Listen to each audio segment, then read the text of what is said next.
Kotsi Eric Kabetswe Masisi. During the visit, President Hichilema and President Masisi are scheduled to engage in bilateral talks, which will culminate into the signing of a memorandum of understanding on immigration and technical cooperation between the two countries. Acting Minister of Foreign Affairs Mulambo Haimbe has said in a statement that as part of the engagements lined up, the two leaders are scheduled to tour the Kazungula Bridge on the Zambezi and Chobe rivers.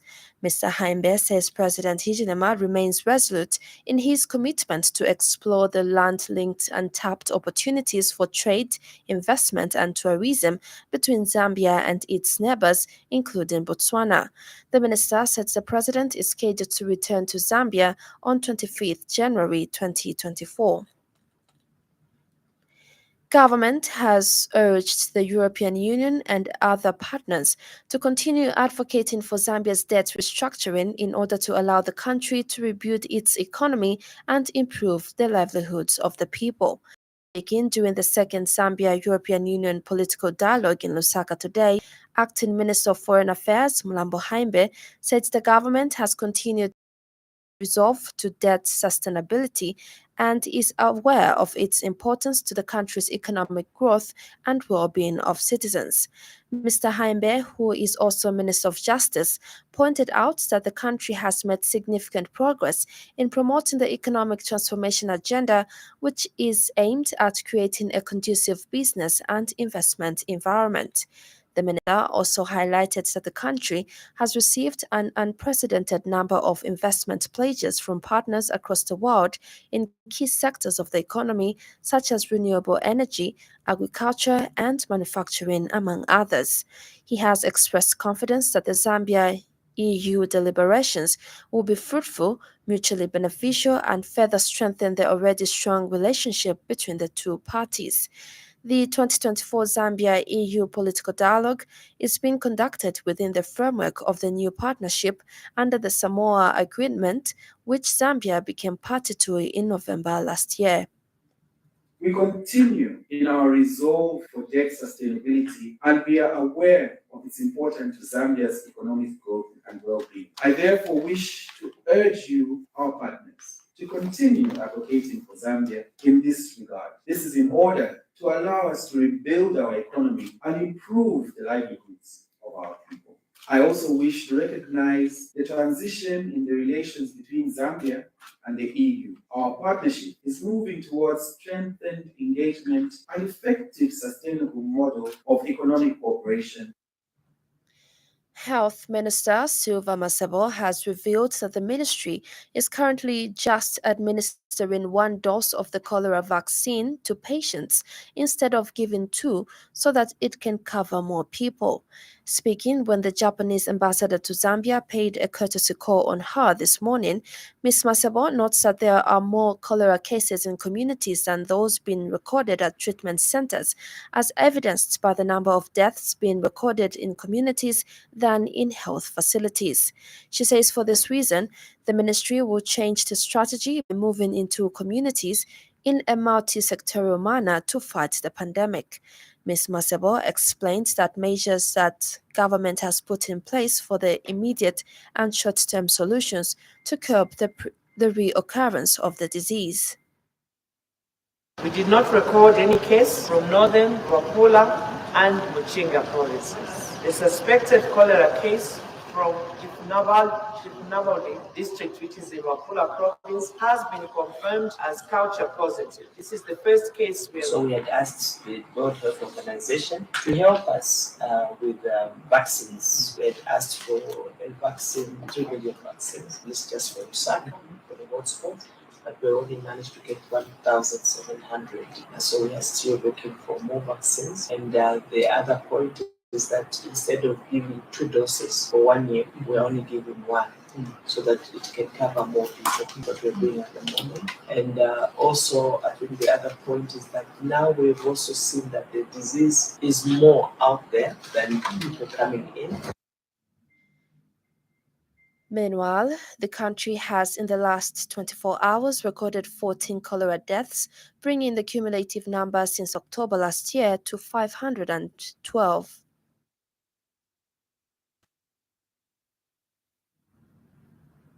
We did not record any case from northern Rwapula and Muchinga provinces. The suspected cholera case from Chifnavali district, which is in Rwapula province, has been confirmed as culture positive. This is the first case we are reporting from Rwapula province since this outbreak began in October last year.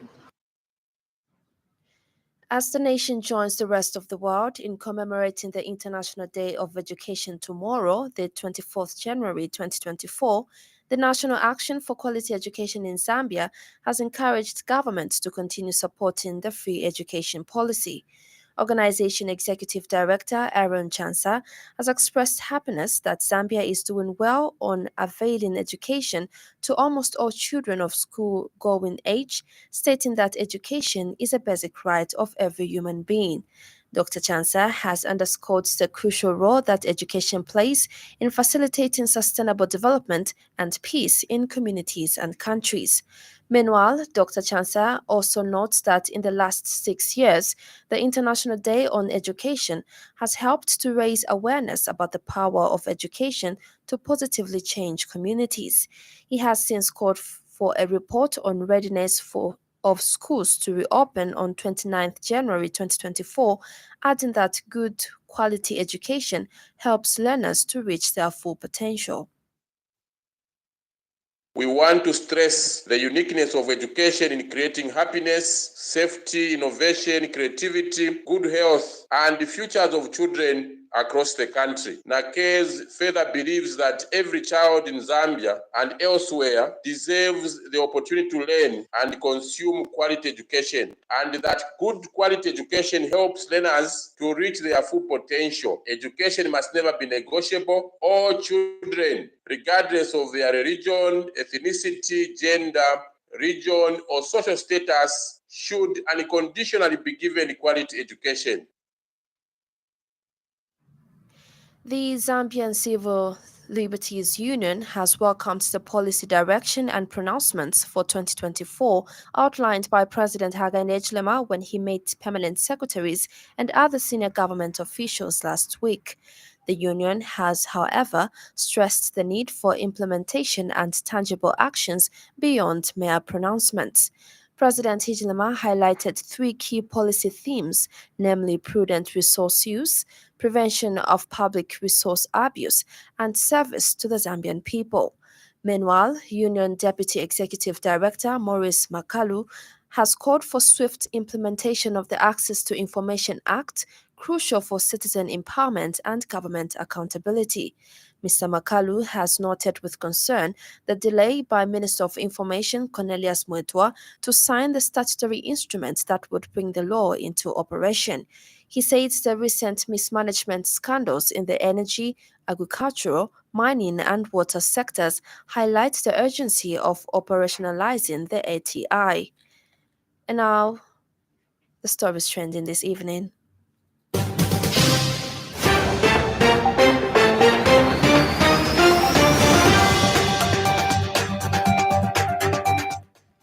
The Jesuit Center for Theological Reflection, JCTR, has urged the government to seriously consider reviving and implementing the first country multi-sectorial cholera elimination plan of 2018. UPND National Youth Chairperson Gilbert Liswaniso has challenged those alleging that he is corrupt to report him to the Anti-Corruption Commission for investigation. Up next, business news.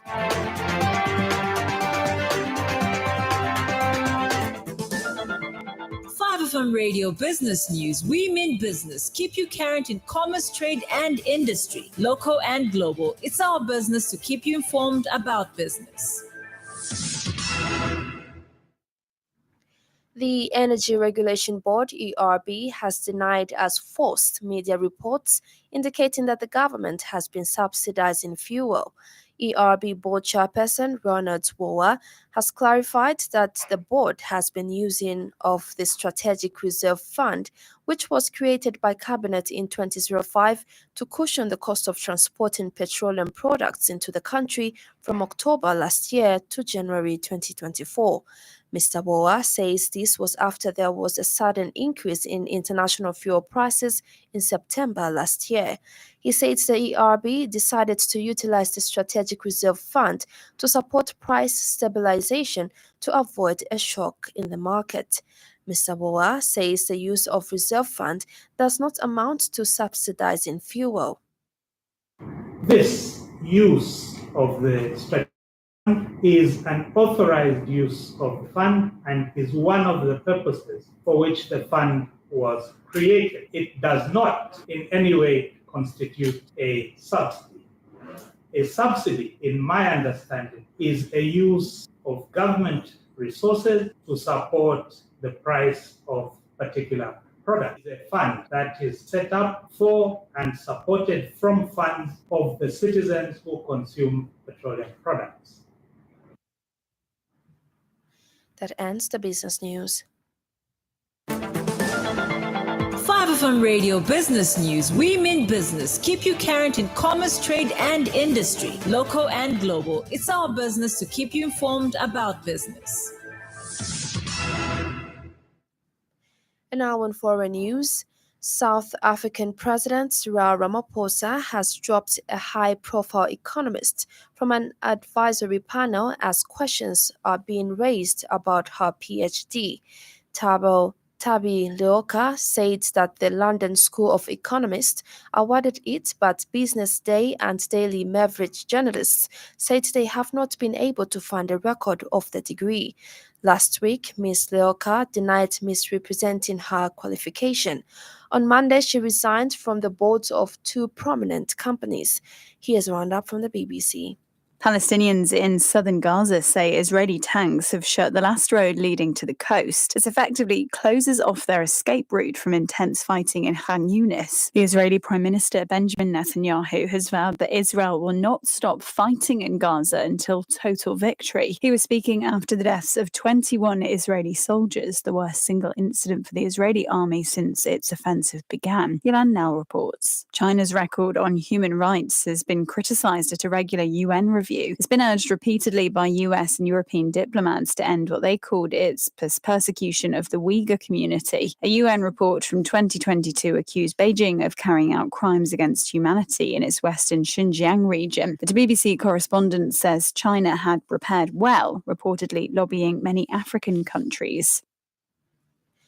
And finally, in sports news, football administrator Ponga Wewe says Zambia is in a difficult position to qualify to the round of 16 after recording 2 draws in their Group F games played so far.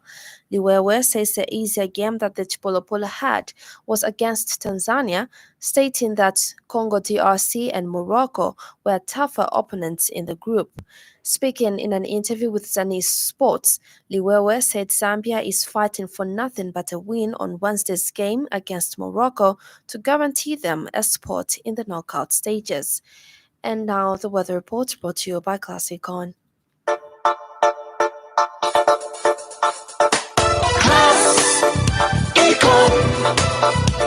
Class Econ Roofing Africa.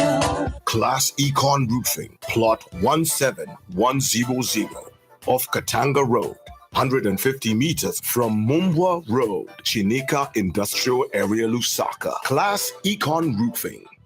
Class plus economy. Class Econ. Class Econ Roofing Africa. Class Econ. Northwestern, Copperbelt, Luapula, Northern and Mochinga provinces, including the northern parts of Western, eastern parts of Southern Province are mainly cloudy, slightly windy and mild with isolated rains.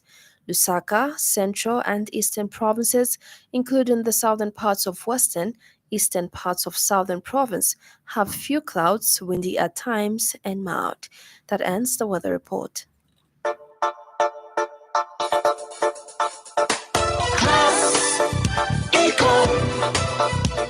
Class Econ Roofing Africa. Class Econ Roofing, plot 17100 off Katanga Road, 150 meters from Mumbwa Road, Chinika Industrial Area, Lusaka. Class Econ Roofing.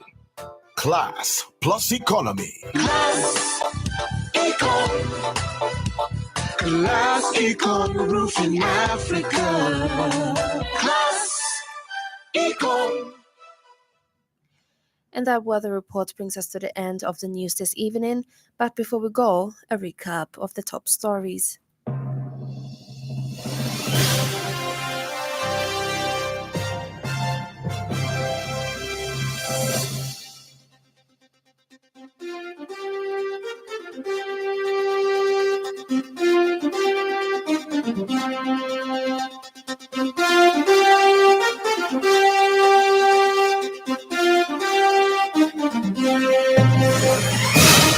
President Hichilema deaths Botswana.